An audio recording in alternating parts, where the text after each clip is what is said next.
There's a place I go any day or night, and the bourbon's poured over the firelight. Good company and conversation, final third's my destination. Cigars and bourbon, I think I've died and gone to heaven. Good friends and company, well, this is where I wanna be. Thank you all for tuning in to the Final Third podcast. Here's the crew. Leading off is our director and producer, the infamous Emmy Award winner, Mikey B. Scotty D. You just don't know how much I drank, Willie B. I asked Scott, Cocky Wolverine, Heine. Knowledge of cars and conspiracies, Humphrey. The wizard of slot machines, and the pretentious tobacconist, Robbie B.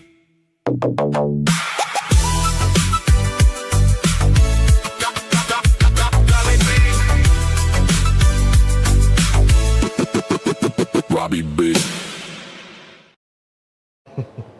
Welcome back to the Final Third podcast. I'm Rob. I'm Scott. I'm Mike. I'm Alan. I'm back. You are back and sober. Well, this is going to be interesting because it was the Scotch was the reason why I wasn't on. And last today, week. And today is Scotch Day. Scotch. Scotch. I love Scotch. Here it goes. Down into my belly. So we have a good range of different scotches we thought we'd try. We didn't get heavy on the peated only because typically wrecks your peat will palate. just wreck your palate and it won't be good for your cigar. Yes, But these we are all gonna pretty be light. smoking We're not the- knocking them. They're good. No, they're great. They're really just- good. Yeah. For me, they just don't go with cigars. And there has to be, like you said, there's certain cigars you like with peat. I've not found one yet. So we're going to be smoking the new release of the Camp Aladino. This is another new one that they're testing out in the market to see what people think. Definitely leans more in the mild to medium range. It's got some of those. I mean, I like how Aladino, you know, they always have for forever. They've always had that the Corojo that they've used. That people know that flavor note. The Cameroon, they kind of know their Cameroon taste. I'm starting to feel like some of the stuff like that Pinot Rino. I don't know if they're using that in this or not, but I'm starting to get some of that kind of feel of some of their tobaccos as a staple for them now. So it's kind of nice to actually. I'm tasting a little bit of that in this one.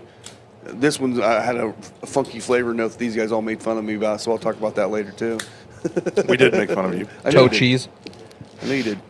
But I smoked it a second time, and it was exactly the same thing, so you guys are wrong. Yeah, I was thinking about you when I was in BJ's the other day because they had a little thing of buttery cornbread there. Oh, yeah. Honey, butter, lemon, cornbread, baby. Combination Man. you never heard of. Yeah, I think this is going to go really well with our Scotch today. I think so, too. I think we made the right decision. It was kind of a last-minute thing. I don't typically like going with a heavy, full, dark cigar with Scotch because Scotch is made to be subtle and made to make you think a little bit as opposed to just being blasting you. That's why most of them are in the 80, 90 proof range. You see, before I even got into cigars, I always thought Scotch and cigars were the thing. Like, hey, you know, maybe it's just a movie thing, but we just envision if you're going to have a cigar, there's a little glass of Scotch that you swirl around in your hand with, you know, an ice cube. And I don't know. I think it was just, brandy You're sheltered. and cigars. or brand, yeah, maybe, Yeah. but it was still Scotch. It was even more. Hey, can I? My lighter's out. Oh.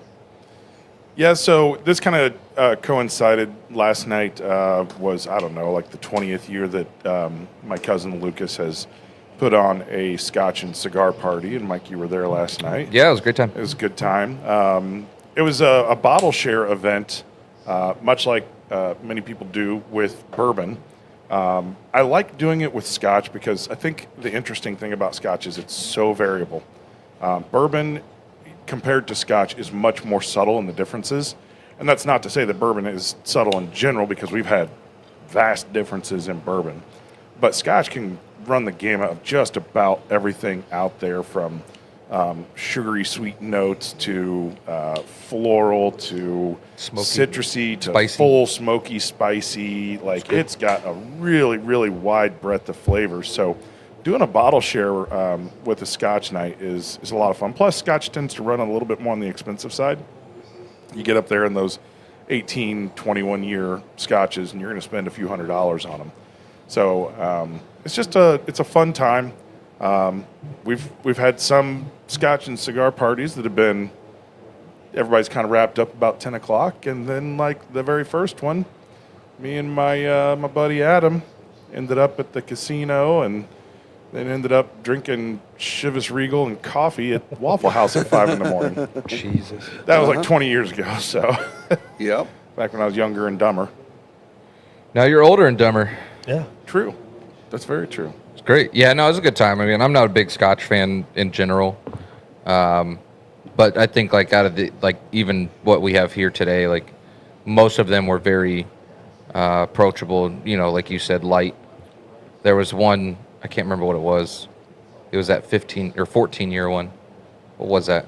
Well, there was That's not that one. the like Blair Bear or something like Yeah, that. Blair I think that was a Bears. 15. Yeah, 15 maybe. And it yeah, was that it one had was a good. nice spice to it. Yeah, that was the spicy one. Yep. Is bourbon more like the flavors come through more than Scotch does, or It's definitely more aggressive, right? With Scotch, you're dealing with malted barley, okay? right? That's the grain. That's it. And There's you're also nothing looking at a else. colder environment that doesn't age as quickly. Correct. So to get something that we get in America, a 6 and 8 year bourbon that's got dark colors, it's going to be 15 to 20 years minimum with Scotch. Wow. Okay. It's just more subtle. I think, and also they don't do it. They'll use used bourbon barrels a lot of times, so they've already kind of used up some of the char. Yeah. So it's more subtle on the transitions. Yeah, they don't use new barrels. So they're always going Okay. for subtlety, where usually bourbon's kind of going for the punch. Punch in trying your to face. get- So let's Okay. hit up Yeah. a couple notes here real quick, just for those. So we're starting off with the Glenfiddich 15. We are, Yep. and just generic Glenfiddich. here as a comparison, because most of the listeners out there are going to know a lot about bourbon. You know, officially, bourbon has to come from anywhere that is controlled by the United States. It has to be 51% corn, USA. aged in new white oak charred barrels. Scotch is a little bit different. The first thing that most people know is that you have single malt or blended. And there's a lot of confusion there because if you're not familiar with Scotch, it's easy to think single malt means like single barrel or single batch. Yep. That's not the case. Single malt means it comes from one distiller. They can pretty much do whatever they want in their distilling process, you know, as long as it's malted barley. But it has to all come from them. Blended is where you're buying barrels and batches from multiple distillers and then creating a blend. Think monkey shoulder. That's why Isaiah got pissed whenever some of the whiskey brands were coming out with blended single malts. Yeah. I'm like, that's not right. Yeah. it's a oxymoron in Yeah. a whiskey. Yeah. It's like, yeah, you okay, can either have a blend or you can have Yeah. a single malt. Scotch does have to come from Scotland. Otherwise, it's a single malt whiskey, right? Or a Oh. malt whiskey. So, I'm getting educated today. I Yeah, didn't so know. American single malts are in the Scotch style, right? But it is not Scotch whiskey because it does not come from Scotland. And Japanese are very well known for their single malt whiskeys. I would say flavor-wise, very competitive with the Scotch whiskeys. But they all tend to be like honeysuckle and peach blossom and the very light flavor notes. You're not really going to see any of the peated stuff come from there. India has been one that's coming out with Yeah. a lot of single malt whiskeys. Glenn Morangi had IPA cask finish. It's not good, in my Yeah? opinion. It didn't Some look others may good. love it, but for me, it does not hit The my IPA palate. finishes I wasn't a fan of. The Yeah. stout finishes were Sounded pretty good. weird. Stout finishes are Yeah. very, very Yeah. good. I like It those sounded quite a weird. bit. I'm glad I, mean, didn't think- get that one. Think of what's the Irish whiskey that they did the stout and the IPA and all those additions. It was the Jameson. Jameson, Jameson yeah. did that. Ugh. The stout And one the stout actually finish was great, fantastic, but I did the not care for the was IPA. Terrible. It was Yeah. just, It just- hops don't go in It whiskey. brings a bad bitter note to me that just Yeah. does not work well with scotch. I Maybe agree. if you had a heavy peated scotch, it might work. And for those that don't know, even though we don't have any heavy peats on the table today, when they make their malt, they go through the malting process there lots of times at the distillery for some of these places. But they cut out blocks of peat moss, basically like a composted kind of dirt, kind of right on the bay. and set it on fire. And it smokes, and that's how they dry the malt. So once they've wet it down, it's germinated. Now you have to stop the germination process. You have to basically kill it from growing. And they use that smoke coming up through a wood floor to both impart flavor and stop the growth so that you maximize the amount of sugars so that you can start going through the process. Does Scotch tend to be lower proof overall, general, or is it the same? Mostly. Mostly. It is watered down to usually an 80 or 90. I think 90 is kind of the target most of the time, is a 90 proof. Okay. For most scotches. But I will tell you, it still gets you sick just the same. I found out, yeah. It is still ethanol. It's still. Now, there are some scotches and Irish whiskeys out there that release at cask strength, and they're, for bourbon lovers, they're fantastic. Yeah, I we would actually say have tr- one on the table today do it that's a good. cast strength. Yeah, the And that's Highland the thing Park. is, like, for a traditional scotch person, they probably don't even look at those because they're not looking for the proof like we are usually. Yeah, they really aren't. So, why don't we start with some cigar notes? What are you guys getting off of this? Nothing. I'm not kidding. I legitimately get nothing. Interesting. I don't know if it's because we drank scotch last night and we're drinking scotch right now, but I taste nothing. I just I'm getting get a- smoke. I'm still getting that cornbread, kind of a graham cracker kind of thing going. I would say when you mentioned graham cracker, that's kind of where my head was kind of go. I could taste a little bit of the graham cracker. You know, I smoked this a couple weeks ago. Yeah. I think we probably all agree with this. It's a first cigar. Yeah, I would yeah, say yeah. Like so. easily a first cigar. And I Yeah. kind of just, you know, it's what a light smoke this morning. Which 99% of the people out there smoke one cigar a day. So it's like That's fair. We don't. We smoke a lot, but I Yeah, mean, that's when people fair. smoke one a day, this is definitely one you could definitely try because if you're gonna have 2 or 3 in a setting, start with this one. You're right. So I don't get as much of the bread, whether it's graham or cornbread. I feel like I get more herbal out of this, like lemon basil.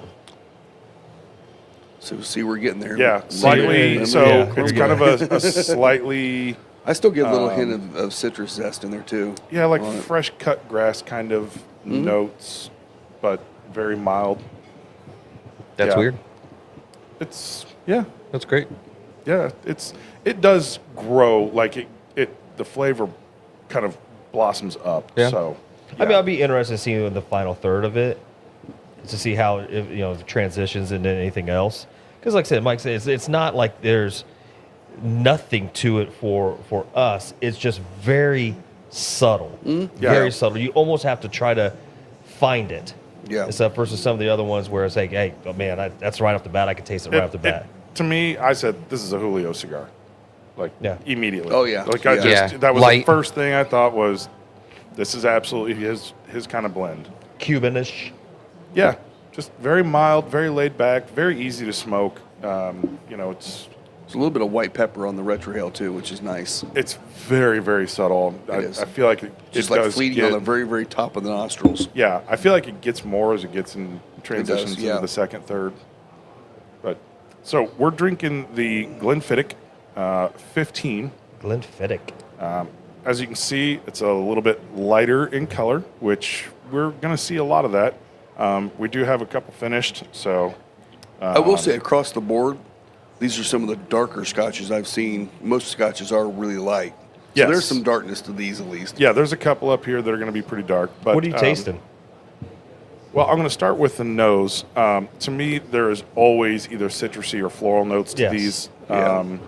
And I don't remember. There's 4 regions. I do not remember the 4 regions. There's the Highlands. There's Highlands. Speyside. There's Isla, And there's and then one there's more. Campbelltown, or Lowlands. Lowlands. Yeah. They just call it Highlands, Lowlands, and I then think it's Speyside. and- Lowlands or Campbelltown, one of the two. Speyside, Highlands, Lowlands, Isla, Campbelltown. Oh, so Oh, 5. Okay. 5, okay. 5 regions. I thought it was only 4, but I know that there's been some new distilleries that have opened up here in the last 15 years or so. Well, and so, I mean, when you think about different regions, Speysides tend to be a little more fruity. Highlands can have a little bit of peat, but they also tend to lean a little bit more on the floral side. Isla's, you're looking for peat on almost everything Isla puts out. And then I think Campbelltown and Lowlands kind of have a balance of all those notes. But it's kind of funny because they kind of go for that in those regions, which is kind of cool. It'd be kind of cool to see America. You go like, we got Texas whiskey. It tastes like Texas whiskey. We got Kentucky. It'd be kind of cool of that, but we're in America. We're going to do what the hell we want to do. So. Yeah, but we do notice like Texas tends There to... is some changes, yeah. I mean, think about the rye. Maryland rye is totally different than Pennsylvania than or- Pennsylvania or New York or out or this way importing too. from Canada or Europe. Exactly, I mean, yeah. MGP rye is all from Yep. Europe. Yeah. Okay, so this is a Speyside whiskey. Speyside? Located in Dufton Moray, Wow, that's a more. and draws its water from the Robidoux Spring. I am not going to try and say these with a Scottish accent. No.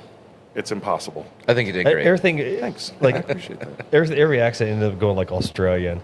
Yeah, Like now it's I like am a getting a little Scottish bit of clover honey. I was gonna say Yeah. honey. This one is a little sweeter. This one's sweet. Yeah. It's good. I like the sweetness that comes from this one. I don't know. It's just good.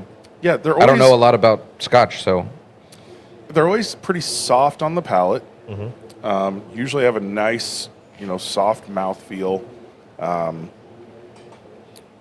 Obviously, we were drinking Scotch last night until midnight for me, so I've got a little bit of the drying effect in there, but not crazy. It does leave a nice little kind of syrupy note. So, Rob, how many scotches do you have on the bar? We have 6 up there currently. Yeah. 6 scotches. Yep. We got 2 different Dalmores, the 12 and the Cigar Malt. We got the Macallan 12. We've got the Balvenie Double Wood. that one's good. That's Then we have I do like Open that one. 14, which I love that one. That's one of my favorites. And then we have the Lagavulin 16. The Oban 14 and Oban 18 are both So good. really I tried that one last night, the Oban 14. 14? That one was The only reason I killer. didn't go with Yeah. 18 on the bar was because the price difference between 18 and 14 was so great. I didn't want to throw a Was Oh, it it's really? price difference massive. so much. Yeah. So what's the price? What's this 15? What's the price on this one for the I Glenfiddich? think it was about $70. That's not bad. Yep. Okay. So I think the 12 is down in that $35 to $40 range, and it is fun to, like, if you're going to get together with a group, buy a 12, 15, 18 of the same single malt, the same distiller, because it's a really good opportunity to kind of see how much more complex you get with just a Yeah. few years. Yeah. Well, I always said that if you want to get into Scotch, obviously blended Scotches are easy and they're cheap. You can get it, like I said, Monkey Shoulder is cheap. And it's not bad. But if you want to get into like single malts, start with like a Glenfiddich or a Glenlivet, because those are both a little bit lighter, a little bit brighter. And then you can kind of move into like the Glenmorangies and the Macallans and some of those before you move into some of the other regions, because you'll find out pretty quickly if you like Scotch or not if you don't like that single malt note. Octomore. Octomore. Oh, I man, love that thing Octomore. is- yeah, I mean, like everybody knows, the most famous blended whiskey is Johnny Walker. Yeah. Right. They have almost all blends. They stopped selling their green label for a while, and I think they sell it again now. And that is their single malt. But all the rest of them, right? The Johnny Walker Blue. That's the most expensive one, isn't it? Usually Yeah, the blues are. usually $200 or more. Yeah. It's more than that now. Is it? Yikes. Yeah, I think it's closer to 300 now. Yeah. So it's it's good stuff. Yeah. I'm usually a Cavassier guy. Breeden's saying that Springbank out of Campbelltown. Pass is the phenomenal. It's good. Yeah. I don't think I've had that one. Yeah, I like this. I think this is a nice. The one thing I do like about Scotch, you can sit easily on a porch in a hot summer day Yeah. and drink Scotch. The proof Easily. point is Yeah. there. It goes down very nice. It works really well with a few drops of water, and Scotch on the rocks is very, very common. Yeah. To let it water down to a 40 to 50 proof, and just sit and sip it. And I will say I did have Glenlivet 12 with a lemon twist. Oh, yeah. Shockingly good. I bet that was good. Really nice and bright, and It's already got that kind of floral, fruity, citrusy note to it. And I So bet that was really nice. So do most people get it with the rocks or they get it neat? It's hit and miss. Yeah. it's kind of all over. It just depends. I mean, if it's somebody that's like brand new to whiskey that's just trying things out, they're going to go rock. Yeah. Yeah. But if someone that's truly into the whiskey and want to taste it, they may go with just the. And some people like Glens. Some people prefer rocks glasses The rocks with them. glasses, yeah. It just depends on what you like out of your Scotch, and then you still get the people that have the water on the side. They'll put a drop in because it does change it. Just one drop will change the entire profile. So Yeah, it just depends. Scott, I would say bourbon people are not near as, and I don't mean this in a bad way, but not near as nerdy as Scotch people. Scotch people are like, they want to go through the process. They have a ritual to Scotch a lot of times. Bourbon, it's like sometimes we're just like, let's just drink, let's go. And we still get that in bourbon too, but I feel like Scotch people tend to break it down a little bit more sometimes. Yeah. I mean, I know I did when I was first into Scotch. Yeah, it feels like a more sophisticated kind of spirit. And I mean, some of that's just, by Perception. kind of history. Yep. Like, I mean, you got to remember, just having corn whiskey in America, that was from day one, right? I mean, the Whiskey Rebellion was the first march against the federal government after the United States became a nation. And it was all people upset about attacks on corn whiskey. I only had one drink, and I already feel like I'm better than other people. Yeah, it's amazing. Like, It doesn't take much, Alan. Scotch does. Yeah. Say, Alan really, wakes up for in the you? morning No, and no. feels that way. I just wake up and piss excellence. That's just excellence. I know the feeling. Yeah, that's great. I do feel a little bit more the white pepper building on this Yeah. as it gets into it some. I'm getting a little more heat in it now, so Yeah, it We're starts getting off there. so subtle. I'd call It's this very a subtle. great beginner cigar. Oh, yeah, for sure. Like if you're coming in and somebody's, saying, oh, well, I've never really smoked a cigar. I had Swisher Sweets back in the day or whatever. And, I want to know what it's like to have a legit cigar. This would be a great cigar for somebody like that. Yeah. I think as we smoke it, though, the complexity starts kicking in. It's subtle complexity, but it's definitely complexity kicks in. I think it's a good cigar all around, personally. I do too, and I like the And I've been- process of the Camp Aladino. I do too. Right, Yeah. the idea of getting something out there to specific lounges to kind of test a marketplace, and Well, and this actually was the original blend for the 250th this year.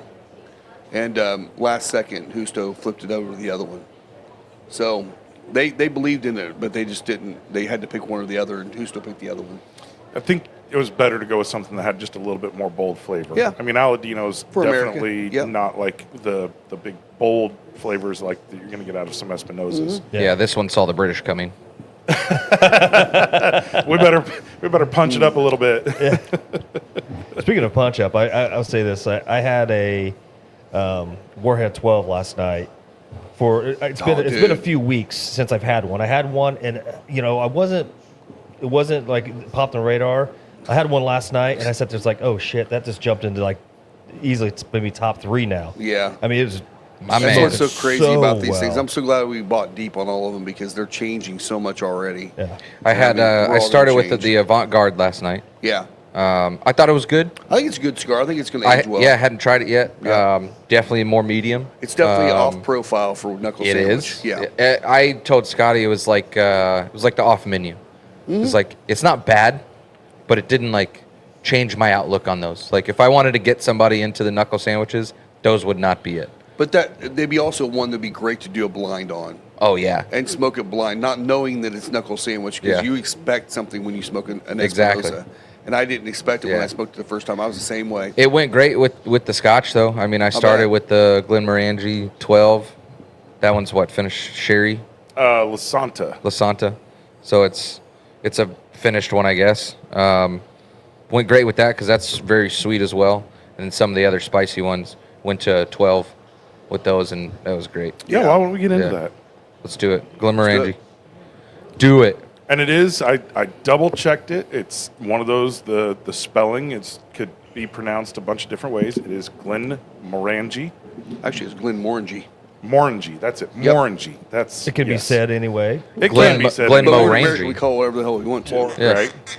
Glen Morangie. Morangie. Morangie. By the end of the day, you're just saying, pass it. True. Of course, by then most of the bottle's gone because it's 90 proof. And Yeah. I do it's- like Glenmorangie. I like their products. I mean, across the things board. things like this are just so easy drinking. Yeah. You know, I got to go to work today, so You're gonna slow step I'm it. spitting and I'm slowing.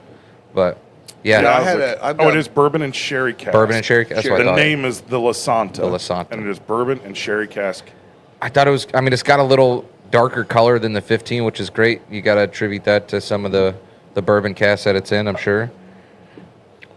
Yeah, yeah. I mean, the bourbon casks are always going to bring out more of that Yeah, it's color. it's a little darker. It's only a 12-year. I think this one was 58. I think. Went Yeah, to, I think that not they've bad at all. got. Yeah. I think that they have like 3 or 4 of these kind of named 12-year that have various finishes. They do, yeah. Is it? I don't remember the whole series. I don't either, but I know they do have the different because Glenmorangie and even Macallan, they do a lot of finishes, especially in sherry. Sherry's a big one over there. Yes. yeah, I mean, I like the bottle. I like the presentation. Comes in a box. Opens up nicely. Yep. It's pretty nice. I see the one that I had. I still have. It's like less than a half a pour. I'm going to give Dallin to try because I don't think he's had it. It's a Glenmorangie very rare, or extra rare one, whatever the one it is. Is it 18? 18. It's 18 Yeah. year. Yeah. It's really We had that one good. last night. Well, That one was killer. It was on the table last night. It's very, very good. It's definitely leaning more in the honey. It's not finished. It's more some of those honey, bright floral notes. Yeah, this one is really like on the nose. You can tell They're sherry. if you're a Yeah. you're a bourbon drinker, this is probably going to be more into your It's wheelhouse. 100% why I picked it.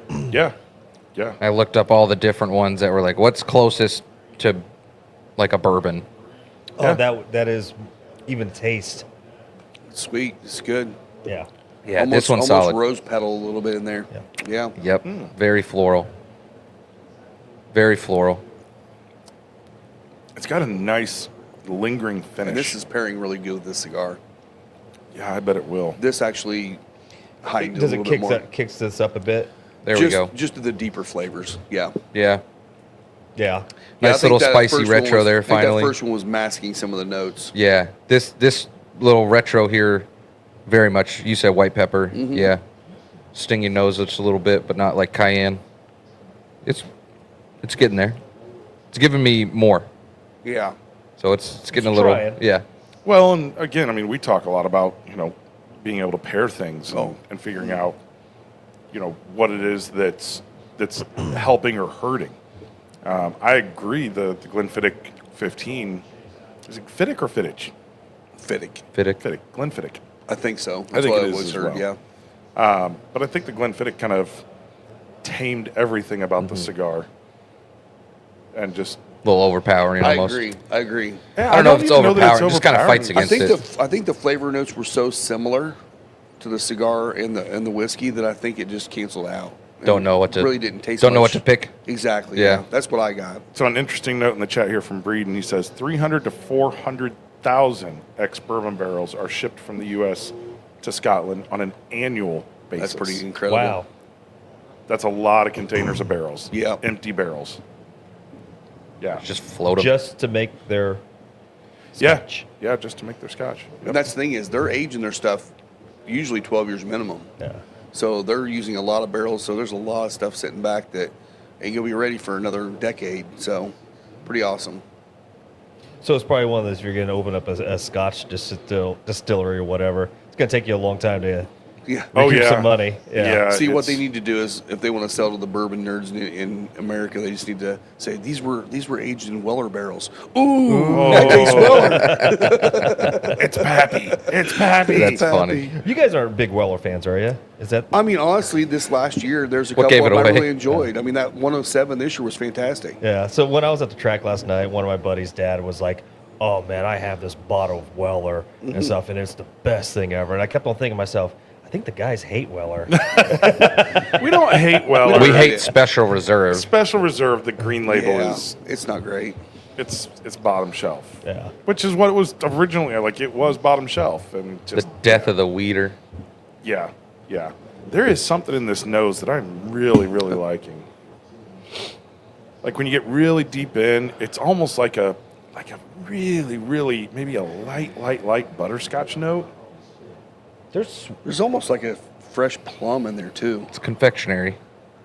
Yeah, I like before Is it more when like sugar would buttercream? actually turn Buttercream? to full caramel. Like Yeah. right at that point where it's about ready to become caramel. I feel like You ever had actual candy floss and not cotton candy? I don't think I have. Have you? I'm I sure you think have. So Yeah, it's like the pulled Yeah, sugar yeah. strands. Yeah. Yeah, it's candy floss. Now it's what they call freaking cotton candy. It's not the same. That's not a bad call. Yeah. It's like that because it gives that like dusty, sugary, but And can almost kind that of same get feeling on caramel. your tongue after you taste it. Yeah, too. where it kind of leaves a little bit of like dust on your mouth. Yeah. Yeah, this one actually has a little bit more, and it's the sherry, has a little bit more of the drying effect on the tongue. Yeah. But you would expect that out of sherry. But so. it leaves a good, long-lasting taste in It the does. back of the throat. It is a long finish. Yes. Like Man. a very, very long finish. And it's one of those where it dries, but then your saliva just starts Yeah, it Yes. does. Yeah. flooding in. It doesn't just dry your palate out completely. You're right. Yeah. I almost get like some like appley, like a gala apple or something. Yeah, definitely red apple, not green. Yeah, it hangs around. Yeah. Not at first, but the longer it sits there. Maybe finishes out with a little bit of cherry. Yeah, I can Yeah. see that. It definitely hangs around a long time. Yeah, I mean, that's like a Yeah. good 10 to 15, maybe even Yeah. 20 seconds where you've got just And a it little just bit. keeps changing as it sits there too. Yeah. Got to chew on it. How's this for you, Alan? I know you're a Scotch guy. It's actually really good. You like that? I think it's a little more complex than the first one. Yeah. I think it has a little more tasting notes to it. Maybe because it's more closer to bourbon, Yeah. and so Yeah. there's the rose petal smell. You could kind of taste to it, but like it's a there's a sweetness to it that I'm trying to figure out what that is.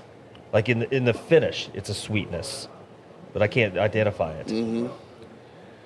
Yeah, that's where I thought kind of that caramely butterscotch. I like it. I thought this was great That was for good, yeah. $58, $56, whatever it was. I mean, this A was like very reasonable price And I on mean- a scotch. Glenmorangie. They have so many different bottles. Like They it's do. so hard to pick one if you don't know what you're buying. Like I'm not getting any lemon and cornbread out of it though. Not in the cigar now. Yeah, definitely. I not did get the it in the first one though. I could see like a muffin, Yeah. like a corn muffin. I mean, that's Not cornbread. I mean, that's the same thing. It's a just little different. in a muffin form. It's a little different. Like a real corn muffin with chunks of corn. Yeah. That's what you Oh, need. versus Yeah. like Yeah. cornbread, which That's what I was going for. More grainy. But I like the chunks of corn in my cornbread. So. I do too. And jalapenos. By the way, thanks, Alan. He got us some sweet corn yesterday, so we're all going Hell to be yeah. eating sweet corn the next I day. went home last night and made some. We're going to make ours tonight. So I unfortunately, like I said, I don't have a grill like everybody else does at this I know. point. So I had to do the, boil. But I Still boiled good. in salt. I boiled it. I put butter in the water as well to kind of get it going in there. And then I'm sure it's going to be good. That's the Oh, thing it is was right, really right good. now, if you're in Indiana, just go to your local farmer and buy some sweet corn, Yeah. man. This is the My best time of father's year. sweet corn. now here's the So thing good. that a bag you're supposed to get a daddy. It's called like a dad's dozen. So usually dad's dozen is more than 12. Yeah. My first bag I got 11. Oh. So I didn't even get a dozen. So, Yeah. in the so the first wife bag. measured that one. Yeah. Gotcha. Wow. I forget the exact story, but the reason like a baker's dozen exists as a term Yeah. is food was, scarce, right? It's only we've been plentiful with food since refrigeration. Prior to that, it was considered a very, very serious crime if you go to the market, you go to the baker, and you get a dozen of whatever, and then you get home and you're shorted one. Like you can bring up criminal charges against the baker. And so the bakers would often throw in an extra to be sure that they got you at least your dozen. I heard that one. I also heard that it was partly the scarcity at the time, and it was the bakers doing something for their community. They would give an extra one because they're trying to take care of their people. Yeah, I just I've heard they that were bad before, at too. math. It could be that too. Yeah. So for the corn people next week at the Fishers Farmers Market, expect to hear from my lawyers. so I'm going to show You will up. be tarred and I feathered. want my 1 ear of corn. One ear of corn. Well, that dad's dozen, he went out for cigarettes and never came back. Yeah. So I'm sitting there like, Dude, I almost spit my Yeah. the scotch. He's coming back, he's right? coming back. He's coming back. 3 years later, Please. I swear I'll be back tomorrow. Man, Daddy's an That was astronaut. terrible. I guess it's our last show. Yes, you woke up spicy. Thank you, YouTube. It's been nice. All right, which one are we going to next? The The blue labeled one there, I don't remember what it's called. So Glen Alachi? Glen Alachi? Glen Alachi. Oh, is that That's a the thing. 15? You'll find if you go to I think it is a 15. a good liquor store that has a bunch of different scotches. There'll be like 75 different Glens. It's just part of the region. So why is everything hard to pronounce though? Because it's 'Cause we're in Scottish. Scotland. Oh, okay.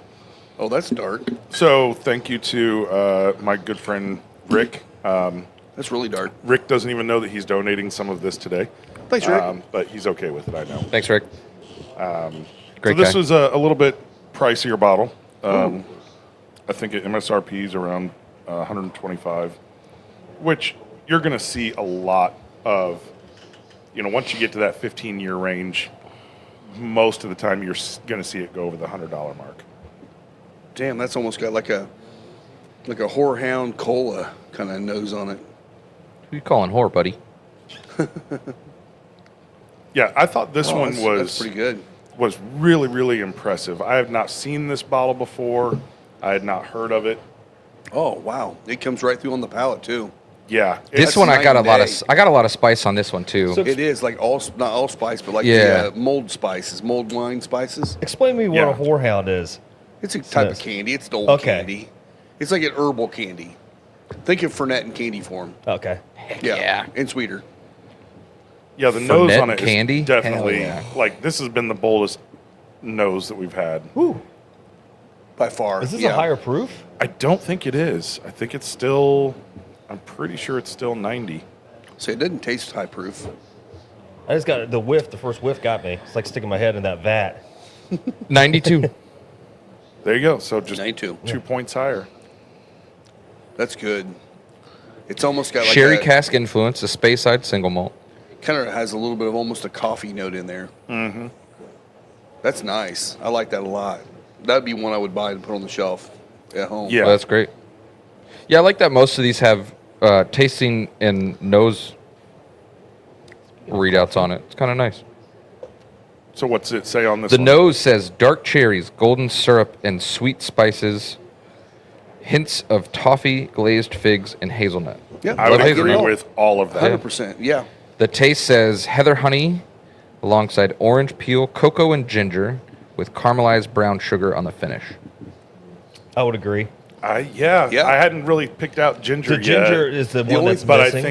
I think it's there. I think it's more the spice side of Yeah. ginger versus kind of the The candied. Yeah. Also, I was not getting any of the orange peel until he said that. Now there's orange peel. Yeah. I totally skipped a couple words on the government warning. I thought it said your ability to drive a car and operate machinery will cause health problems. well. I mean, that's not I mean, wrong. It's not wrong. I skipped the and. and health Yes, problems. driving will cause cancer. Why not? Everything else does. Thanks, Elon. Great. California's going to put a warning label on the outside of every car now. Yeah. Yeah. Driving this That'd be car may hilarious. cause cancer. You see a sticker in the Well- window. That must be a rental. Well, No, while we're enjoying this, we had a pretty good week in sports this week, mainly just horse racing. Yes, Oh, we yes. did. So our boy Roy actually finished second, almost pulled it out. Should've. Another 15 feet, he had it. Should have won. Got bumped. He got bumped. You know what? He did not flinch though. That was Yeah. the best thing was he actually just kept racing. Yeah. And the He other did a horse hell went of a off job. stride.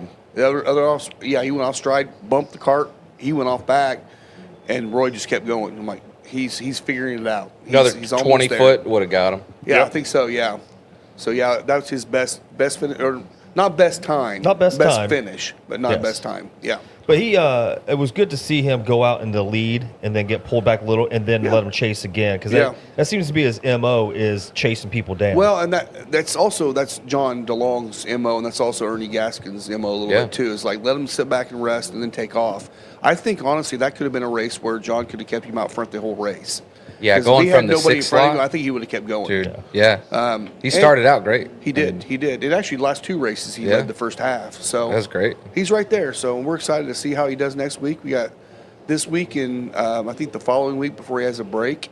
Yeah, Yeah. 2 more weeks. Yep. So hopefully we'll find out. We should find out later today what day he's racing. what I time. already checked. I just checked. Not and up yet? It's not up yet, so Okay. we don't know when he's going to race. I Okay. assume it's going to be Thursday again because it sounds like they need like 6 days in between I think so. and each that- race. Can we do like race 4 though? Yeah, no. That'd be nice. Yeah. Yeah, that 10 o'clock race gets a little bit late. But I will say, man, the weather out there was absolutely freaking amazing. Delicious? I mean, delicious. I thought you were gonna go delightful. It was delightful. It was delicious. delectable. It was beautiful, man. It was. I mean, to the point where we were leaving, we're like, it's a little chilly out here. This is kind of nice. It's been nice to get that reprieve from that heat. It's going to heat up a little bit, but it's going back down again. It's coming back down quick. Yeah, I think we have like today and tomorrow maybe like upper 80s. I mean, technically, it's August next week. Exactly. Yeah. My goodness. Summer's already almost Not over. technically. School. It is. Yeah. Yeah, I guess not. Yeah. School Yes. starts in. It is actually. Week and a half, yeah. God, this summer just flew by. That sucks. That means I need to get propane. Yep. Yeah. I better fill it up now before Yeah, it goes pay that up. Well, big and, bill. and the Fever, they're playing great right now. Yeah, they're on a tear. They're like what, 12 of 13, 12 of 14, Something like that. Yeah, they're on a great They're tear. playing really So well. The All-Star game, whether you like All-Star games or not, was actually kind of entertaining last night. It was kind of fun watching. Entertaining depending on what you're looking for. Yeah, exactly. I mean, the first like 10 shots were 5 3-pointers on one side, 5 3-pointers on the other side. Yeah. Then everyone thought I can shoot threes, and then there's a lot of misses. But I mean, it turned out to be a pretty good game. yeah, It was entertaining. Kelsey Mitchell and Caitlin Clark breaking the WNBA All Star Don't forget the threes. All-Star MVP Angel Reese scored 0 points last night. She The wasn't the the only no, player. it was John Quell No, Jones. no, she Okay, wasn't. I was like, the only no player way. on their entire squad that did not score a point. I'm like, come on, Angel.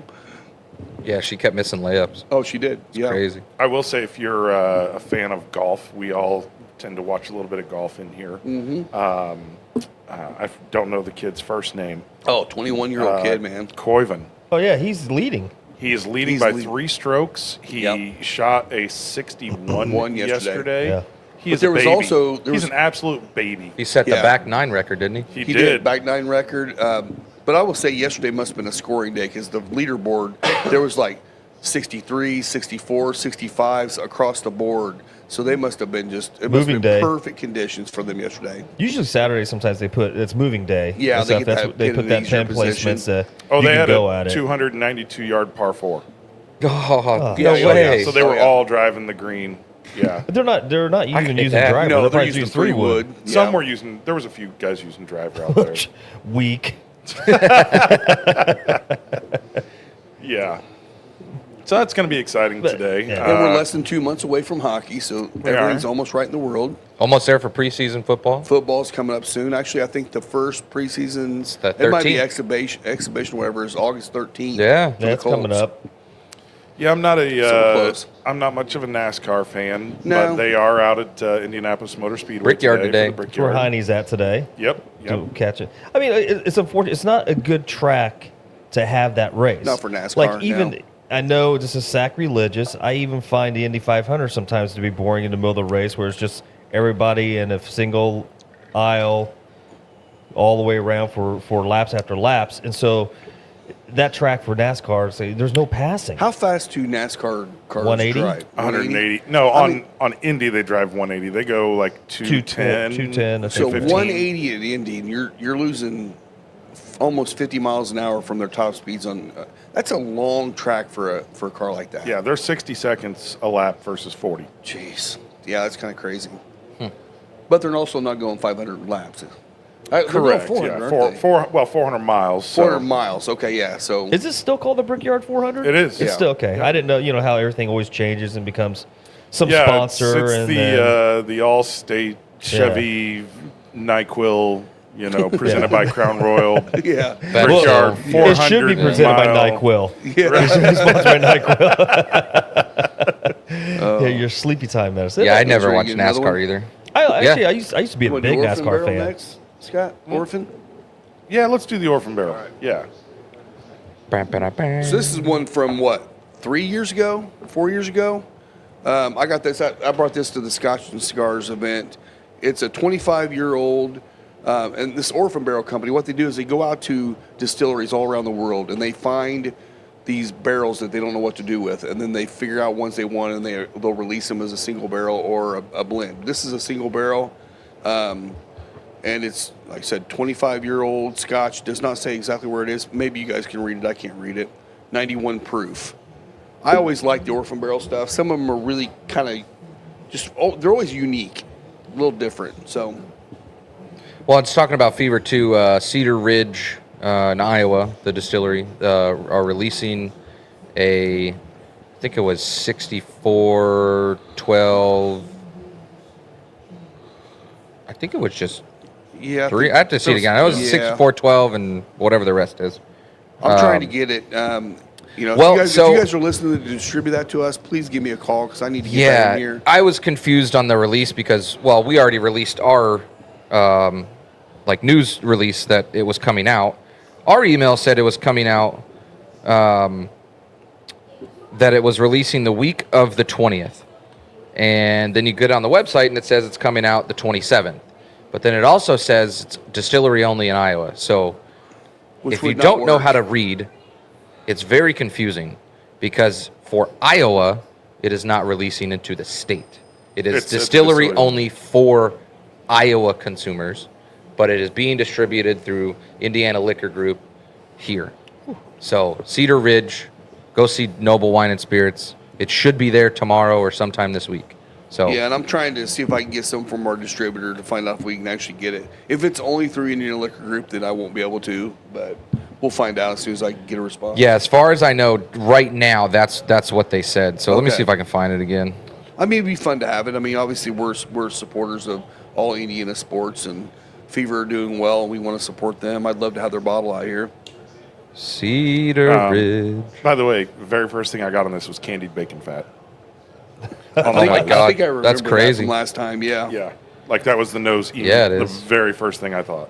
You know, did Brandon Whistler come with us to that one that we had? He brought candy bacon. I think he did, and we were like, "This is the perfect pairing." Yeah, I think he did, or maybe maybe he it was gave we to just me and had I it brought here. Yeah. I think it was here. Yeah. So the Cedar Ridge one is 74 corn, 14 rye, 12 malted barley, 90 proof. So we'll see. Straight bourbon. What doesn't go well with candied bacon? Nothing. I mean, everything goes well with candy bacon. All right, see if we can find out where this is from. Oh, yeah. you can wrap cat poop in candy bacon and stuff and still take We'll a chance. find out for you, buddy. Yeah. I'll mix them for you tonight. Definitely like a candied on the palate. I love the nose. You can get lost in the nose. Yeah, the bacon fat doesn't come through on the palate the way that it does on the nose. Breeden mentioned that Orphan Barrel could be.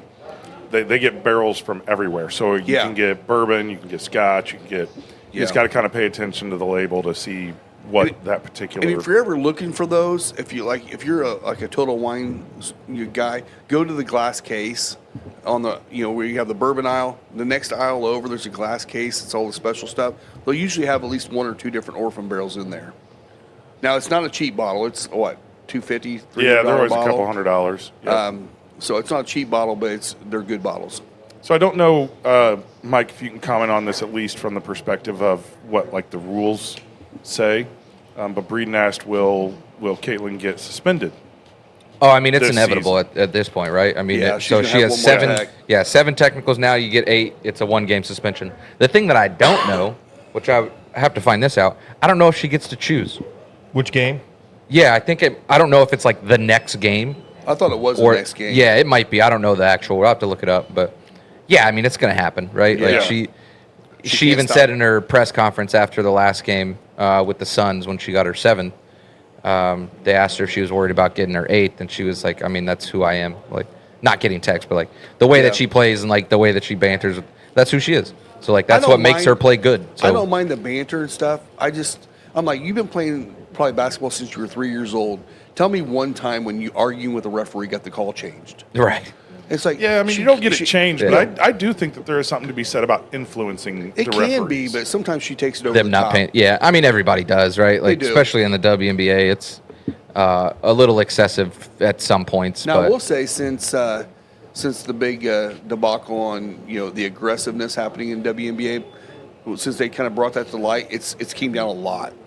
I would say so. The last few games I've watched, I'm like, they're just not beating the hell out of each other anymore. Yeah, I mean, there's still been some hard fouls, but nothing that they didn't play through. The referees just need to do a better job of calling the foul when they need to call Yeah. it.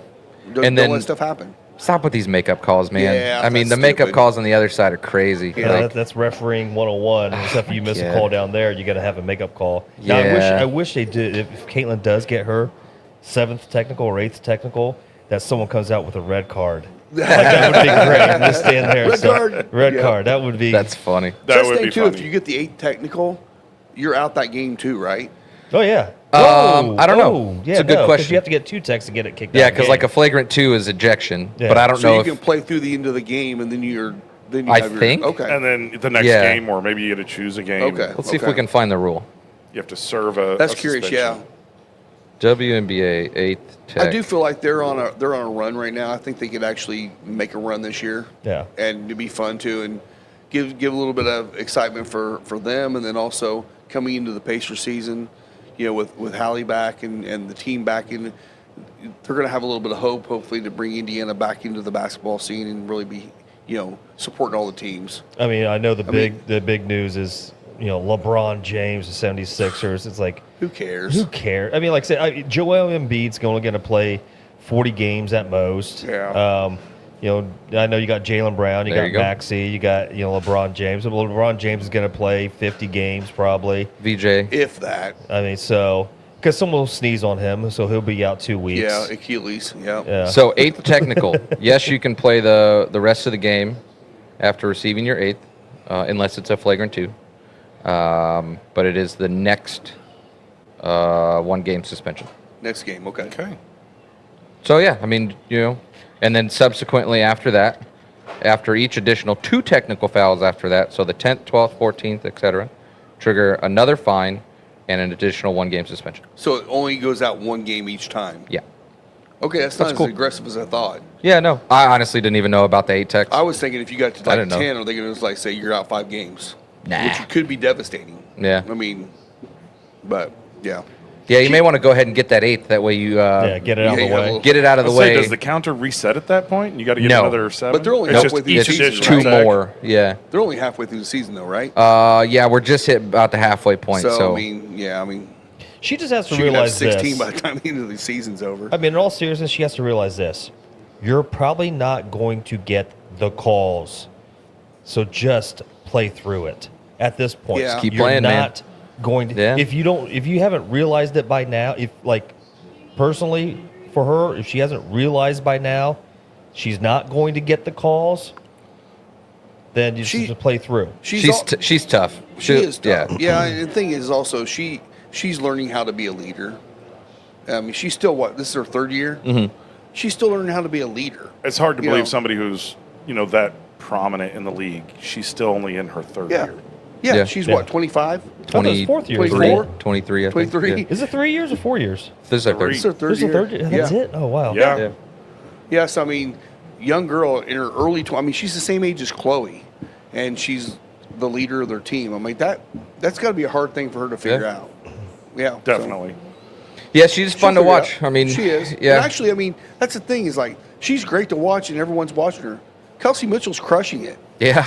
I mean, she's leading the team. Yeah. She's leading the league in Averaging most 25 28 point points. games. Yeah, what is it?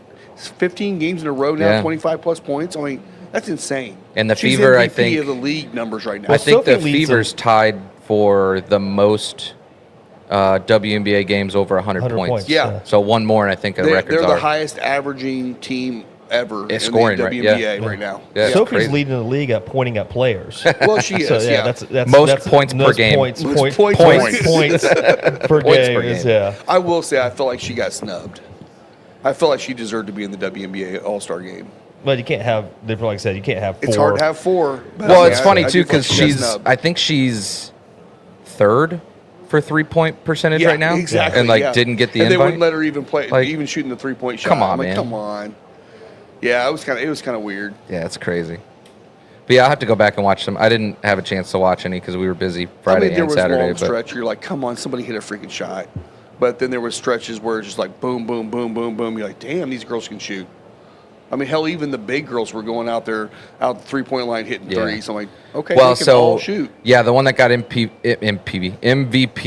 was Jonquel Jones from New York Liberty. She had a hell of a game. She's center. Yeah. I mean, she's a monster. Like She she can is. shoot from the perimeter, and it's I mean, insane. she was what, two assists away from a triple double. Yeah, And I mean, she's really 20 good. some points. She's hard to yeah. guard. She's just a big girl. She's Yeah, just she's tall. good. Well, enough about snooze fest. Shut up. So It was fun. today is the the season finale for the Fisher's Freight Indoor Football League. Oh yeah. I always forget that Yeah. they Yep, that they are even there. And There. playing. Yep. So if they win, They're fun. If they win, they are in the playoffs. I mean, at one point, arena football was like a big thing, It was like Yeah. a big thing. Well, we had the Firebirds here. Yeah, the Man, Firebirds It was a and- lot of fun to watch, but I've not been to a freight game yet. I'm like, why have I not been out there yet? I've had It's a free good tickets time. offered to me. How's You have, attendance? my brother-in-law have. Yeah. I just How's haven't. attendance been for them? Some are good. about 2,500 to 3,000. That's not you bad know. for a game like that, yeah. No, it's not. It's about half full. Okay, So, that's not bad for something like that. Yeah. I know you don't historically like the bobbleheads, correct. but today is bobblehead day. So Of course snag it it is. and I'll put it on my desk. okay. Yeah. Yep, I'll Yeah, get you one. get yours. Man, It's this of the thing coach. keeps getting better every time I take a sip of it. Yeah, Oh. it's really really good. It's so rich. I mean, that's the only word I can use is rich. The flavor on it's just bright and rich. I love it. I don't know the word like viscous and stuff, but it feels thick. It it's feels very thick, thicker. Yeah, it's Yeah. fatty. Yes. Yeah. It's fatty. Yeah, it's like ribeye. You know. Yeah. Speaking of, I did went at the farmer's market yesterday. I did pick up a Wagyu ribeye, Nice. so I'm gonna see how that goes. Good deal. Now is it? How does it look? Does It looks like looks- the marbled. complete marbling, marbled all the way complete through. marbling all the way through. You gonna do it on your looks- George Hey. Foreman? Is it thin? No, it's about that thick. Oh, and it's wow, and it's got all that much marbling it's got, to it. Yeah, so I sat there. I mean, it was $80, so for a steak. Yeah. So But that's going it to will be be. that's going to be a real difficult cook. Easy bake oven. I'll just air fry it. There you go. Throw that $80 steak in an air fryer. Talk about Do great you like shade. your steaks rare? I am a medium kind of guy, but you know, with the gonna be hard to with the get a medium on that wagyu, one. with the You can't, wagyu, I got to yeah. be careful. Yeah, I you got won't to be able make to go sure. medium on that one. Yeah. It will so- release so much fat so fast. Like you can put it in a completely dry cast iron. You don't need anything in there. Nothing. And what I would say is probably leave it out on your counter for at least 2 hours. Yeah, Like I'm sure it's in the fridge right now. Leave it out for 2 hours Yeah, so room it comes temp. up. I to, usually, if I'm going to cook a steak, I make sure it's room temperature and Yeah. stuff before I cook it. Yeah, I'd want to have that up over 55. Yeah. The one thing I'm disappointed, I did buy some breakfast sausage patties from the Amish people last night, and I cooked them up last night. I should have brought them in. I forgot. But there's hardly any taste to it. Oh, that's sad. Like, you know, you get a It's Jimmy just Dean's. straight- it's just it's straight straight pork. sausage, yeah. Yeah. So you get a Jimmy Dean's where it has, you know, the Seasonings. seasonings and everything like that. But this one was just straight pork sausage. What was that Breeden brought in that one time? Sage sausage. Sage, Oh, yeah. That was so good. yeah. I should have brought in. I like fennel in my Yeah, sausage fennel. too. Yeah. If you like fennel and you like sage, you got to go have the sausage down at Ruth's. I remember Jen was talking about Yeah, that we the got to other go day. there. Where? Maybe next Ruth's? weekend. Ruth's Yeah. Cafe down Okay. on Oh, yeah. down there in Keystone. yeah, I know what you're talking about. Maybe that's where we'll go this weekend. So Yeah. I did bring in some Wagyu sausage as far as like the summer sausage. Oh, nice. I got a little. That was wet fatty. It was wet fatty. I mean, Yeah. it was. It was like you get done eating, you're like, I gotta Your go wash my hands- hands. yeah, they're all, your hands they're are all all- wet. It was, Yeah. it was definitely Fatty. fatty as hell. Yeah. but it was good. It was good. Tasted really good. Yeah. You know, the farmers markets obviously very very popular. Do you think if you go to farmers markets on like the East Coast, it's like a lot of seafood? You think you get God, like, that'd be great, It wouldn't probably it? has- like fishmongers yeah. there? Yeah. But they would have to. Yeah, Yeah. I would think so. Hey, if Yeah. anybody's listening to us from the East Coast, chime in some comments at some point and let us know. Like, you know, are they? If you're down in the Carolinas, you go to the farmers market on the coast, are you getting blue crab? That would be awesome. That would be really cool. So like Breeden told me yesterday because he was there yesterday too, but we didn't see each other. I think he was there before I was. He told me that there was a couple of Vietnamese people making the spring rolls there. I didn't see them, but he said they were in the back and stuff. So it's gonna be. It's like I'll see if you're legit or not. We should go try. So if you could be a fake Vietnamese. I've had and stuff, so. your mama's before, and they're damn good. So Well, you had the one that's close, which is the over. ones It's you called, made is your mama's. Yeah. well, it's called Egg Roll One, over in the east side off of Emerson. Is that kind of like Speedy Gonzalez #9? Yeah. Okay. But it's called Egg Roll One, where they make Vietnamese egg rolls. That is that is the closest. Okay. I would say, and it's legit. It's not like you could tell it's hand rolled because each of them look different, so it's not mass produced. As it And should so, be. Yeah. Yep. But it's the closest thing to. God, now my I want mom's egg rolls. So Heine chimed in. He said, cheers from IMS. Cheers. Cheers, buddy. Hope that you're having a good time out there, and I know you're tailgating, so hopefully you're eating some good food and knocking back some cold ones before the race. Hopefully it's a good race today. Hoping for a good one. We'll see. Yeah. A nice clean race at least. Yeah. Robin's racing. Yeah. Yep. Yep. So this has picked up a little bit. It has. Yeah. It's picked up, now getting to the final third, halfway through. More white pepper. Yep. Yeah, I'm getting a lot more spice now. Yeah, more Yeah. spice, more white pepper than anything Yeah. that I'm tasting. I still get the herb notes. I know you guys haven't picked it up too much. No, I but am now, yeah. Yeah, I would almost say I get a touch of like burning sage. There's in it. almost a little clove. Yeah. I think I could see some clove in So- there. Yeah. Yeah, I get a lot of pepper. So I would say if you do get this cigar, be patient with Give it a chance. Yeah. Give it oh, a chance. yeah. Be patient. That's the thing is like we're tasting through it and we're really trying to break it down. Most people are just sitting there hanging out and smoking. Yeah. This thing's burning great. It's Yeah. smoking great. So you're going to enjoy it regardless if you want a strong cigar, mild cigar, whatever.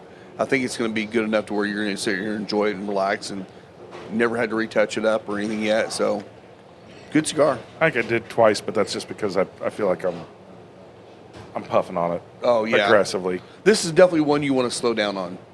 Yeah. If you, especially on a milder cigar, if you start over puffing on it, you'll get some charred notes, or it will just stop smoking. And some people think, oh, I have to puff harder when it stops No. smoking. No, Tunnel let it. it sit, because what you've done is you build up a hard crust of ash on there, and you cannot pull smoke through it. So let it sit. Sometimes you let it sit for a minute or two, and you pull it back up. You don't even have to relight it; it's just ready to go. It just has to get that stuff broken down to be a little bit lighter on the ash. Easy, baby. Take it Easy, slow. baby, take it slow. Beat it. Who needs you? Maybe at a medium pace. Bob. we can't play that video, but No. Alan did come over and join us at karaoke on What a great time. on Friday. Yeah. Slow night. Turned Right. busy. Well, Friday was National Tequila Day. It was. And It's been a special busy weekend. Thanks to Antonio and all our friends over at Hacienda Vieja. Me and Janelle, Mike and Jen went over, and Antonio was about ready to leave because he wanted to go drink some tequila, and nobody was there. And then all of a sudden he heard our voices, and he came over and he, I don't know, grabbed 3 or 4 different bottles of tequila, and we sat around and drank some tequilas. We had a Class Azul. It was The what do gold. they call it? The Reserve. It was gold something. Yeah, Gold reserve. Gold Reserve, I Goldschlager? think. Yeah. Goldschlager. It was easily my favorite Class Yeah, Azul. so good. And we've had pretty much all of them because Antonio carries all of them, and some of them were very, very expensive. But this was just, it was perfect. Let's see. I know I sent the pictures. Too many bad nights on tequila for me to, like, I don't mind tequila, but it's one that I feel like if I just even have a couple shots, I feel like I'm gonna get sick. Do you ever just sip on tequila like what you're doing with Scotch or bourbon? No, I can't, because I think in my mind I need to shoot a thing. I will tell you, there is a massive difference between your shooting tequilas and your sipping tequila. There is, yeah. And you can sit and just sip and appreciate a fine tequila. Like, it is possible. We did it and enjoyed all of them, the pours that we In had. between each drink, do you put salt in your hand? And Nope. Not when- not salt, when we're no sipping. lime. Well, Not see, when we're sipping. for me, it's like I like sipping on a good añejo or extra añejo, or Yep. even like a what's a Cristalino process where it's, Yeah. it's tricking your brain a little bit. There are some But- reposados that you can sip on. And they're not bad, but I typically repos I like that in a margarita. Yeah. I just, So there was- repos work great in a margarita for me. There was one that we kind of finished with before we left for the night. It was a Patron. It was XO Cafe. It was a Oh. coffee liqueur tequila. ooh, It was that sounds actually insane. That sounds interesting. really You would I've love it. seen it so Both many of you would times. love I it. never had it, and It was he so got it, good. and we were like, It was Wow. so good. I mean, does it have that hint of coffee in it? not Oh, a 100%. hint. It's It is iced coffee. coffee. So, okay, then, And then- And that's you would think something- iced coffee and tequila That doesn't one. work. We but had the Cava de Oro's extra age on Yeho. That's the one that kind of tasted like marshmallow a little bit. Yes. So we did a side by side with that one and the cafe, and it was so good. Yeah. Yeah, you would love probably both of those.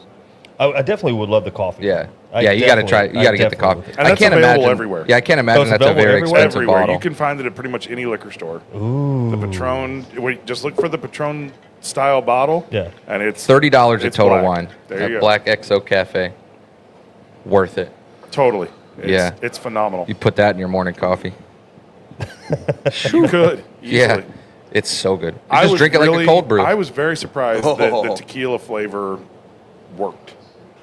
With coffee. Yeah. Yeah. It seems like they would compete with each other. It's not something you would think to do, no. but I loved it. It was They great. they did a great job. It with was that. amazing. Want to Yeah. hit us up on commercial? Yeah, I think I got one more in me. All right, let's see. What are we doing next? You want to do the cast drink? Yeah, I think we'll go with cast strength. Final Third Cigar is Indiana's exclusive Aladino Cigar Lounge. Come to Final Third for a selection of over 20 different Aladino cigars, including the Cameroon, a wonderful cigar with nice light flavors. Make sure and visit Final Third, the Aladino exclusive cigar lounge for Indiana. Thank you, Aladino. Appreciate you, your guys. sponsorship as always. And Appreciate it. our other sponsors, Spencer Lee's, Deadwood Live, Harris Hoosier Park and Casino for keeping the suite open for us out there. Appreciate you. Keep an eye out on the emails for when we're going to be there. We know it's Tuesday nights is when we've traditionally been there, but having Royal Rebuff out there running, it looks like we're kind of transitioning to Thursdays quite a bit. So Yeah, if until that you're looking changes. for us, just keep an eye open on the weekly email to see when we're going to be. I always love when the guys giving us those shout outs. Yeah. Stuff, yeah. And They do a great job Royal out Rebuff there. has a fan base out there tonight. Michael up there in Yeah. the booth is putting Final Third out there on the big speakers. Yeah. Pretty wild. So this Ooh, one, that's a fruity nose. yeah. So this is a weird Highland cork. Park. This is a twist cork.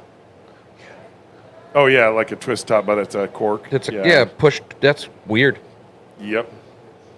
This one is a high proof. You want to figure out the proof on that? Hell yeah, that's awesome. 62.1% alcohol. There you so go. you're at 124.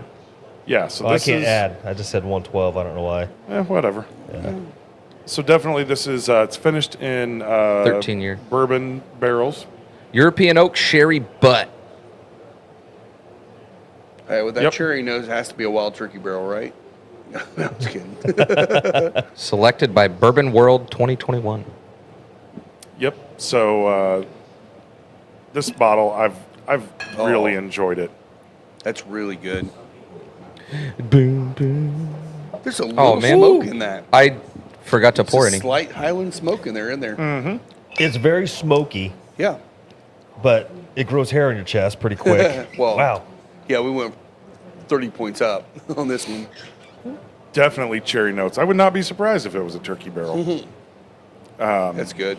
I mean, this right here is a great one because it brings in a lot of bourbon notes, but it still stands very strong as a Scotch. It's got peat. There's definitely peat in there. Not Yeah. like aggressive. It's No. not an It's an not Ardbeg or a Lefroy. Lefroy. Yeah. But it's definitely got the. Can you taste that peaty, smoky? It's very smoky. This one Yes. to me is more like campfire smoke, where Lefroy, Ardbeg, some of those other ones get to be more. You man. definitely taste the peat smoke. It's Yes. more vegetal. This has a crazy, like, peppery note. Oh yeah, Man, there's a lot in this bottle. yikes. That a was lot. crazy. Yeah, this was actually my second bottle of this that I bought.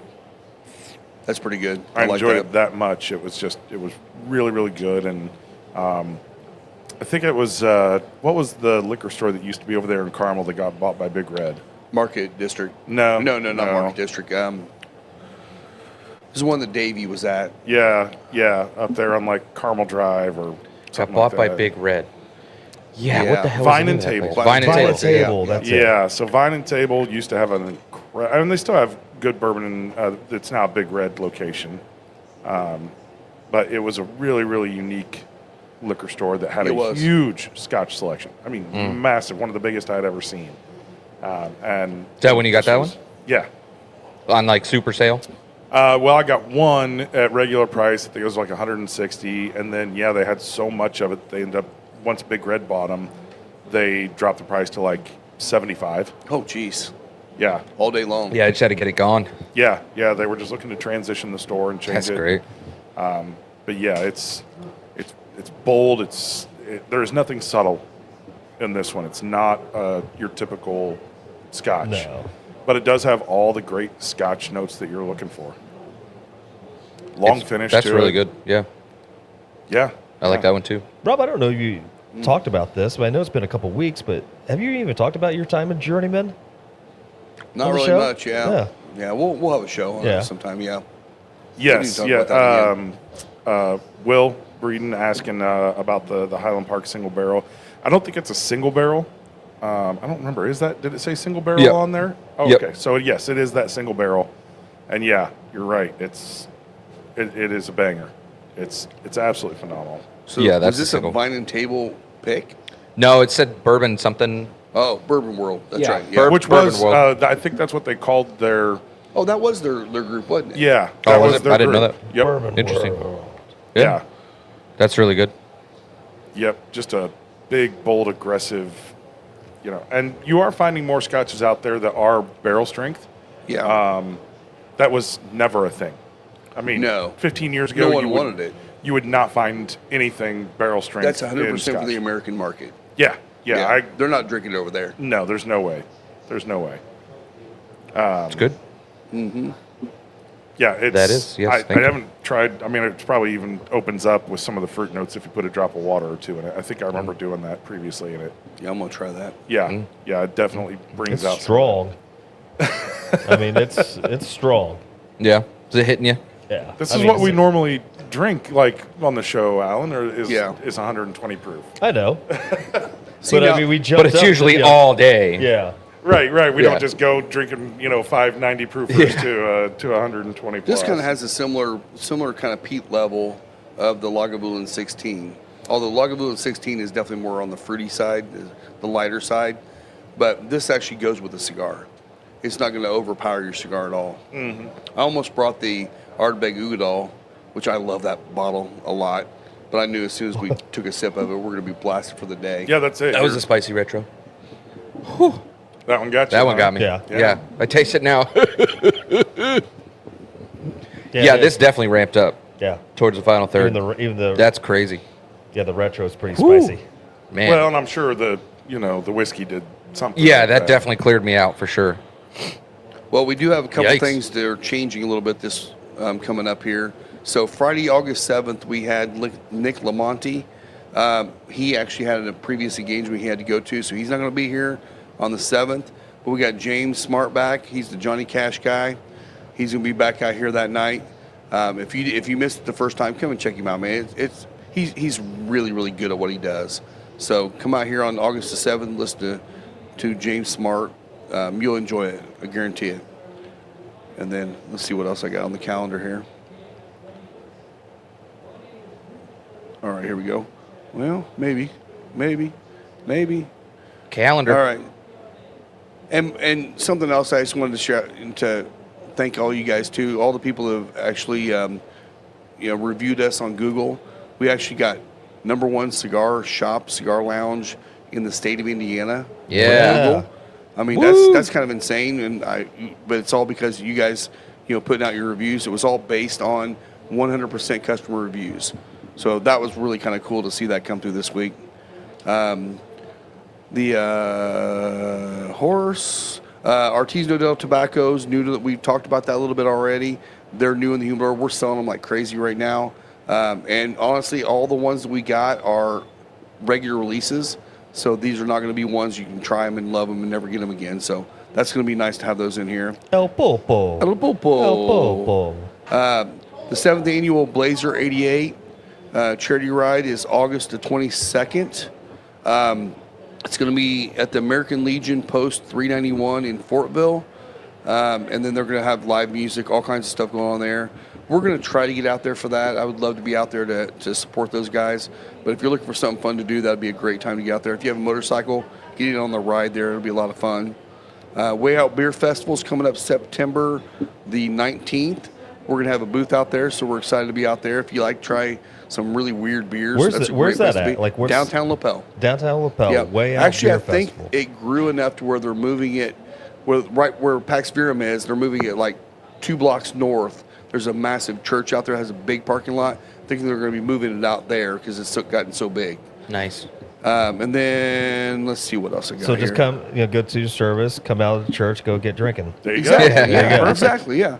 And then we have the McAuliffe Orange event scheduled for September 24th. So that will be the release party for the orange coming out, which is one you guys are going to have to smoke. It's fantastic. Supposed to be getting a few for the podcast to do beforehand. So we'll do that on the show here hopefully Nice. the next few Yeah, I weeks. love that. That's it so far. Yeah, join us next Sunday, August 2nd. We'll be joined with Jonathan Massano from K-Luke. Yeah. So we're he's doing gonna be in K-Luke town. next weekend. And if you're looking for things to do on Friday and Saturday, they're going to be having an event down at Red Barrel with Alex down there. Nick's going to be down there signing bottles, doing a special release. And then the next day on Saturday, they're going to be doing an event at Ray's down at Rural Inn. There you go. So you have 3 days in a row. He's going to be doing stuff here in Central Indiana. Yeah, love that. And he's a great guy. Come and meet him because you'll enjoy talking to him. Well, I got a bolt. Do you guys want to carry on without me, or Yeah, that's fine. Cool. All right. Yeah, we'll finish up here. Yeah, in a we minute. only got about another just 15 minutes. hit in stream afterwards? Oh, jeez. It's up to Okay. you, Alan. So yeah, I got to We head got to work. this. So All No right. worries. great joining you guys. All Great right. Scotch day. But See you, buddy. Yeah, Yeah. gotta go do some work now. So gotta get set up for the week. So Have fun. yeah, Have fun. we'll see you guys Glad you later. made it. Cheers. See you, buddy. All right. Man, I'm just digging this Scotch. It's good. It's very good. It's working for The me. peat is so subtle on it that it does not take away from any of the fruit notes, and there's like a blackstrap molasses note in there that's really nice.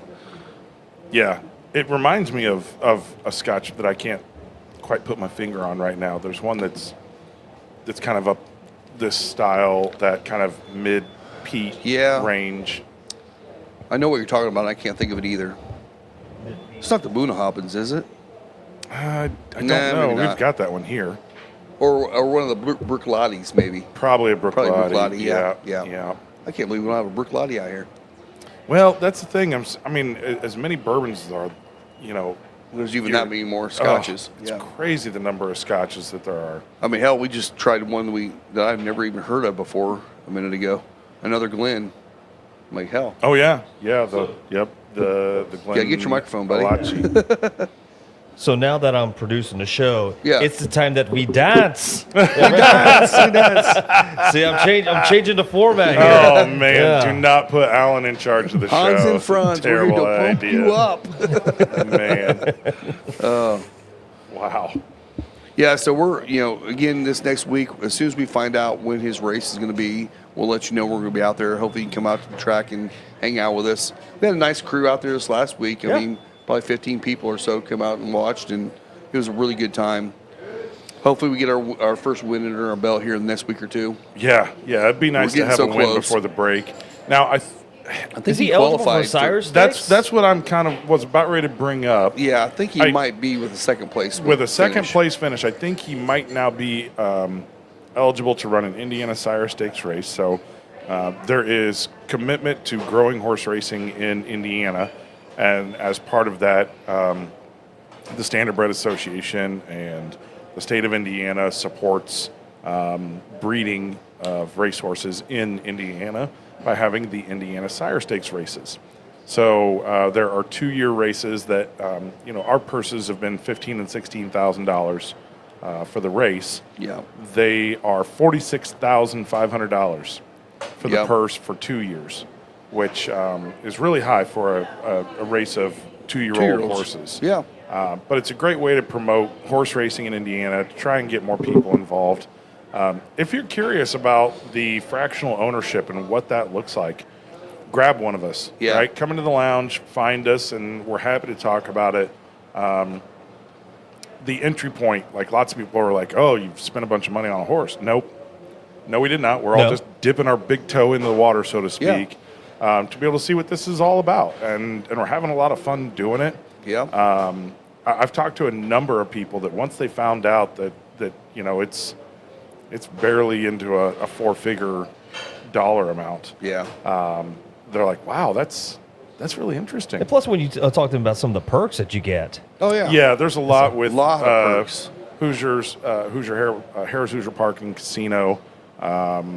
And then there's the Indiana Standardbred Association. They have Yeah. a lot that you get. So You really get a lot. Yeah, I mean, I've already used up a lot of what we spent in on it, just in different things like they have dental and eye insurance. They've got chiropractic care. Yeah. You go in there every day. You go in there, you print off a coupon, 25% off of all your food. I mean, that jumps up really fast. yeah, And you get $20 every month for whatever you want to use it for there food. too, Yep. for food. And then you have like $20 a free slot play. slot play, all kinds of stuff. Yeah. So they're really trying to encourage people to get out there more.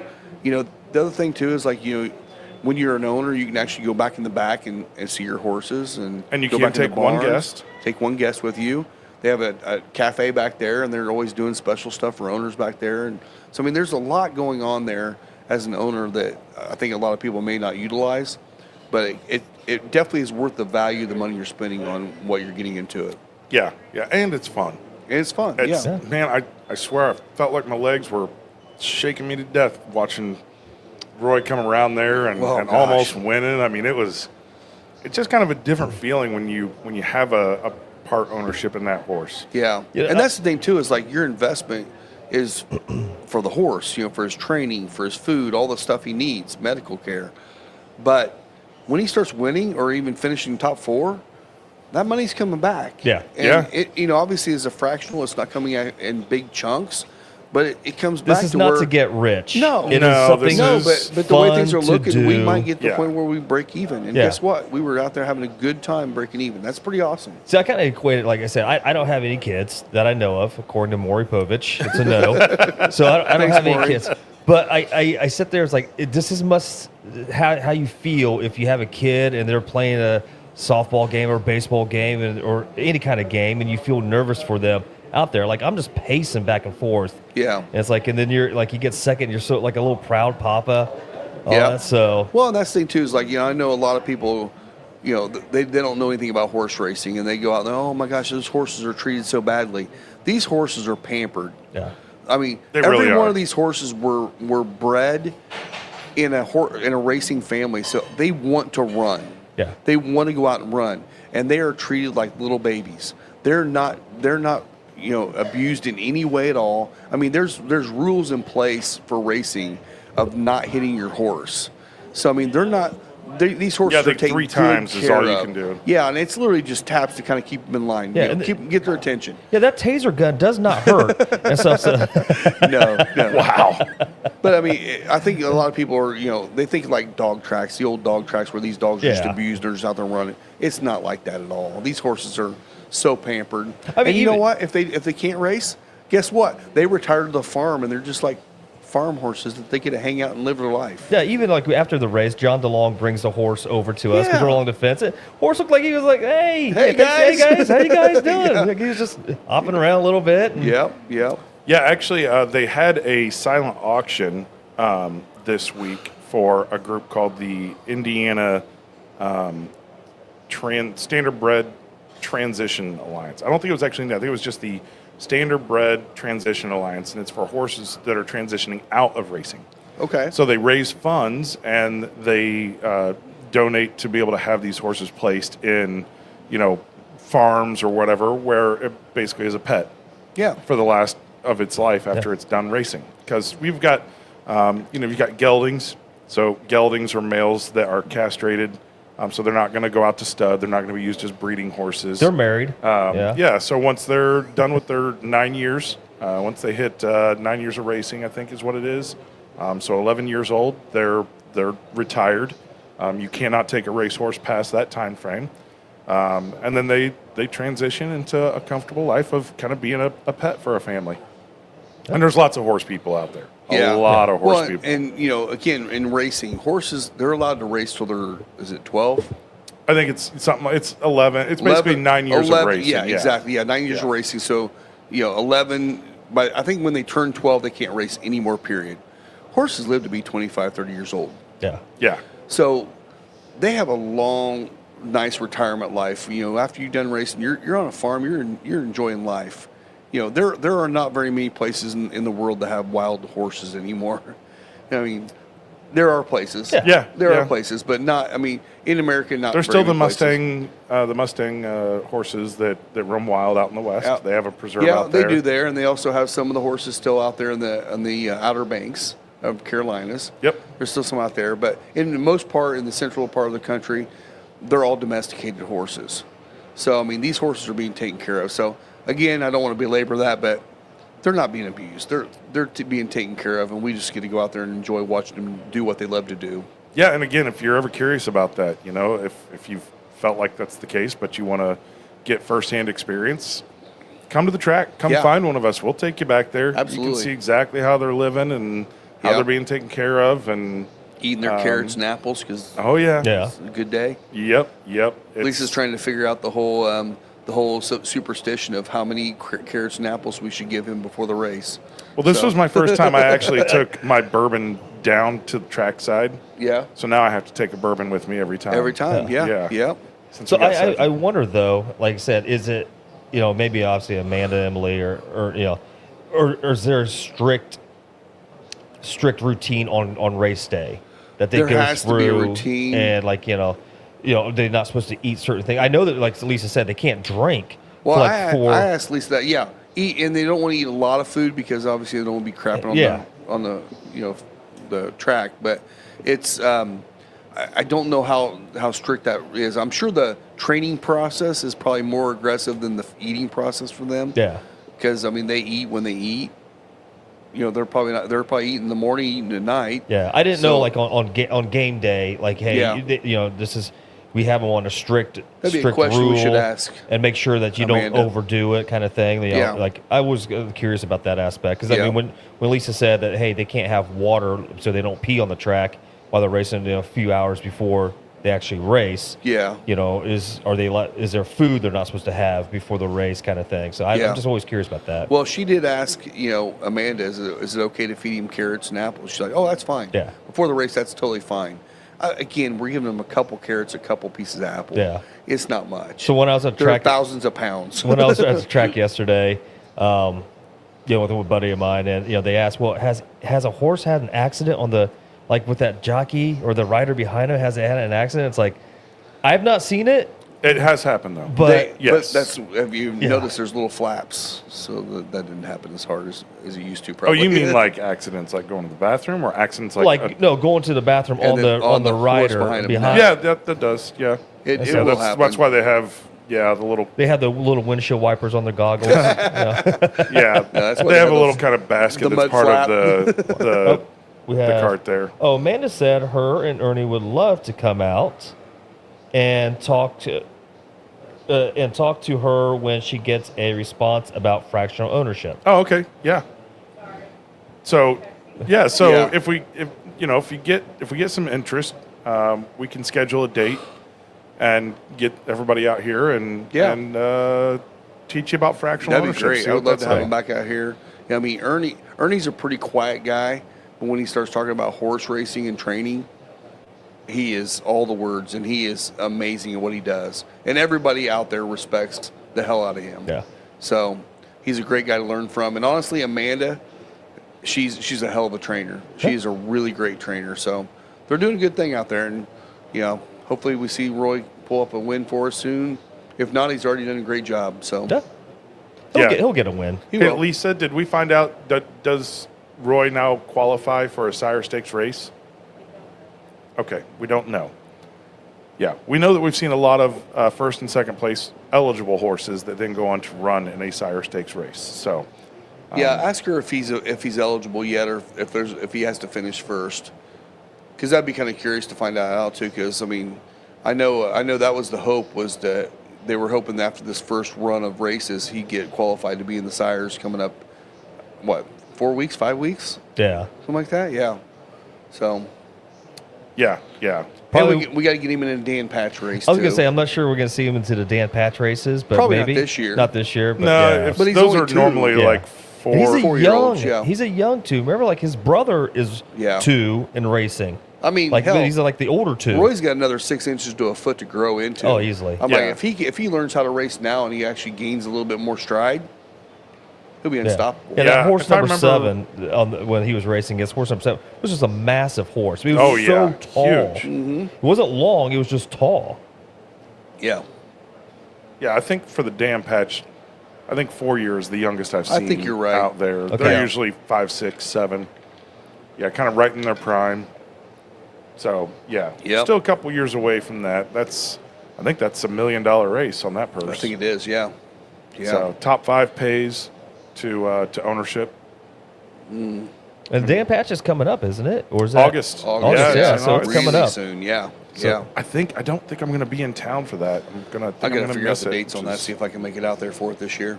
Yep. It may be the same weekend as the Washington, D.C. IndyCar race. Don't they normally do it on Fridays though? I think it is on a Friday. Yeah. I'll still be in D.C. Yeah. Okay. Maybe we can get our suite. We'll have to see. Yeah, Yeah. because I know they rent those out that weekend, but Damn it, Gene. we can try. Yeah, Gene, we need you to stay here Gene. until then. All right. I think we're probably about ready Yep. to. Oh, this isn't working. I thought that would work. Maybe. Yeah. Oh, Good. there we go. Hey. Yeah, you always got to have a little music to close out the show, Oh, yeah. right? Yep. Well, I appreciate you guys listening again. Again, Scotch, cigars, they work They well work. together. Totally works. Make Scotch sure and is check it. good. We got 6 options up here Yeah. in the lounge. There's a Lagavulin, Oban, Balvini, a Macallan 12, a couple Dalmores. Yeah. I'm a big fan of the cigar malt. I love the cigar malt. It's Yeah. so good. But yeah, if you've been a bourbon person for a long time, don't hesitate. You know, stretch your boundaries out a little bit. Grab a Scotch. Yeah, absolutely. All right, Rob, where can they find you? Find me anywhere, Final Third Cigar. You can find me at Scotty D Smokes. All things Big Al. And don't forget to follow the Final Third podcast. Cheers, everybody. Cheers, guys. Cheers. Just so you know, I decide which way